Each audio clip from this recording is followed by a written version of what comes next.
Alright, so for the most part with this chapter, I definitely gotta say the revelations weren't really unpredictable. I felt like, for the most part, the revelations we got regarding Gladiator Ricky being King Riku, and Rebecca's father, real father, actually being that Nutcracker toy, either you guys predicted it, I kind of foreseen it myself, or it just kind of seemed a bit obvious with some of these revelations we got in this chapter, which is unfortunate, but nonetheless it doesn't take away from the fact that we got some cool revelations in this chapter. Now this arc is definitely starting to shape out to feel in a way kind of like Alabasta, and the whole thing with the Donquixote family and what Doflamingo did. It's starting to seem like he succeeded where Crocodile failed, where Crocodile tried to bamboozle the entire Alabasta into thinking that the king was fucked up with all the, fake rain and all that other shit. It seems as though he succeeded in tricking the country into thinking King Riku was a piece of shit and, taking over, opposed to where Crocodile almost succeeded, but he was thwarted by the Straw Hats. Well, in this case, it kind of seems as though he succeeded. So in a way, it's kind of like taking Alabasta and saying, well, what if before the Straw Hats came, they already conquered Alabasta, and Crocodile already tricked everyone into thinking that this king was fucked up and he became king. Now, a lot of history with the Tontatas. The thing that caught my eye the most was when we seen the original Don Quixote that tricked them into slavery. When you see him shadowed out, and again, this could be that, Oda's character designs, maybe it was just something coincidence, something that he just threw in there, whatever, because it's not that important who that person was. Could be very important. Could be that he was foreshadowing something. But when I saw that image, to be quite honest with you, it looked very similar to Blackbeard wearing like the feathers of Doflamingo or something like that. And again, I believe that was a shadowed out person who was the original Don Quixote from like 900 years ago that enslaved them and whatnot. So I'm thinking, could it possibly be that Marshall D. Teach was originally someone of nobility, whether it be from the Don Quixote themselves, and maybe he was either kicked out because maybe his mother or something? It just started making my brain think like there's so many possibilities, because we all know, and again, this is kind of jumping off topic, but it's fucking One Piece and I want to talk about it, so fuck it.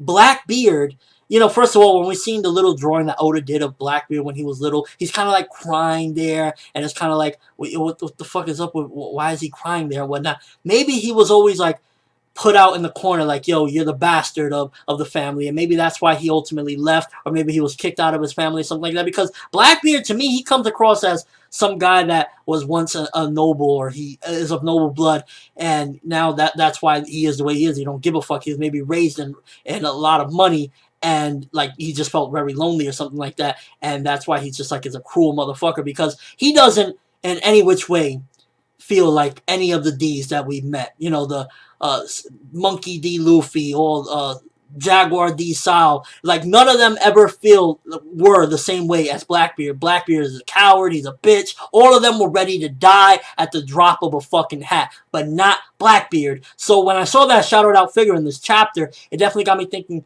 maybe in some way Blackbeard is originally from some sort of nobility and it passed down, but he just got either kicked out of the family, he did something fucked up in the family, or he was never really wanted to begin with. Maybe his mother was somebody that they didn't want. There's so many possibilities, but it definitely got me thinking, maybe another thing why Blackbeard is the way he is because he's not truly any of these. Maybe he's actually truly from a noble family and he's just a bastard child or something. Crazy theory, I know, but fuck it. It just really caught my eye with this chapter. Little bit of progression with Bartolomeo finding Luffy. I'm pretty sure in the next chapter or so, he's gonna fucking jizz giant buckets over meeting Luffy and being able to chat with him and whatnot. So that's gonna be interesting to see. Always love those comedy, the little gags there with Bartolomeo. I'd imagine it's gonna take him a billion fucking years to explain to Luffy what's going on when he's just there like, gonna be fangasming over Luffy. So definitely that's gonna be some good jokes in the future. And I like how we got a bunch of different scenes going on. Even when some of them kind of felt a bit slow-paced, then okay, we get a little bit of that, bam, cut off, next one. And I guess a big question that came from this chapter is exactly what was that accident that happened 10 years ago that kind of got the whole country to go against King Riku and be like, alright, well, we're gonna follow Doflamingo from now on. What was it that he tricked? I'd imagine it has to do with something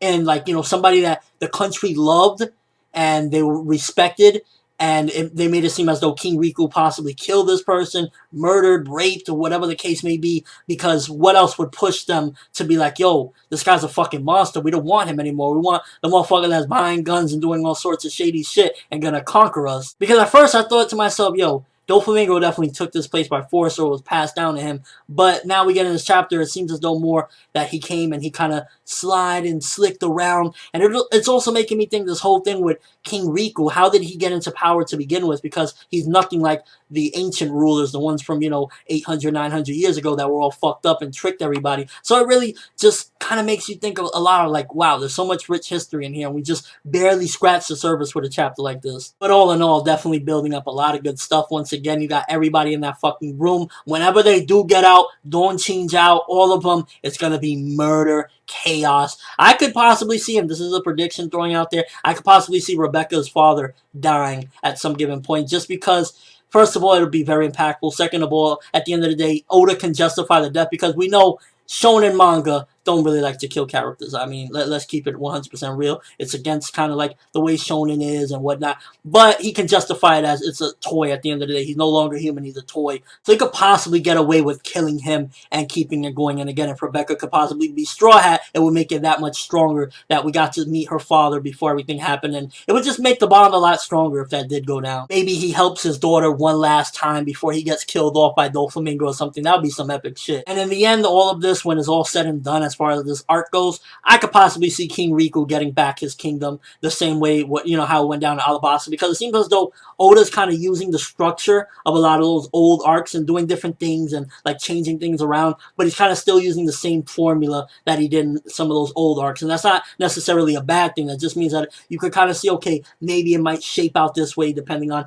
where he decides to go with it, because he's using kind of like a template of, okay, I did this in Alabasta, so I can use that and kind of just morph things around. And it's just really interesting the way Oda like does some of these arcs, because it's kind of like, oh, it feels like familiar ground, but he's doing things in a different way. All in all, felt like it was fine. Giving this one 6.5 out of 10. Some of the revelations did feel a bit predictable. Didn't feel like, oh my god. And as far as like the progression we got in this chapter, for the most part, we got that Bartolomeo is going to tell Luffy now. He arrived to tell Luffy. And we got a little bit more of the history regarding the Tontaras and, stuff like that. So we got a couple of revelations. Didn't feel like big ones, but nonetheless, it was a fine chapter. But let me know what you guys think. First of all, my big theory regarding Blackbeard. You think there's any validity to it? Do you have any theories to add on to that theory? And also, how was it that Doflamingo was able to stage that accident that happened 10 years ago? And who was the accident involving? I'd imagine, of course, it had King Riku involved, but did he possibly kill someone by accident? Or did, just how do you think it all went down and what happened? And just your overall thoughts of the chapter. Let me know in the comment section below. That's all I have for this review. Thanks for watching. Hope you enjoyed. Thumbs up if you can't wait to see what's going to happen in the next couple chapters, because we're building up to something, and little by little, you just see the dots are connecting, and it's going to be some sick shit. I just fucking know it. I'm ForneverWorld, and as always, people, have an awesome day.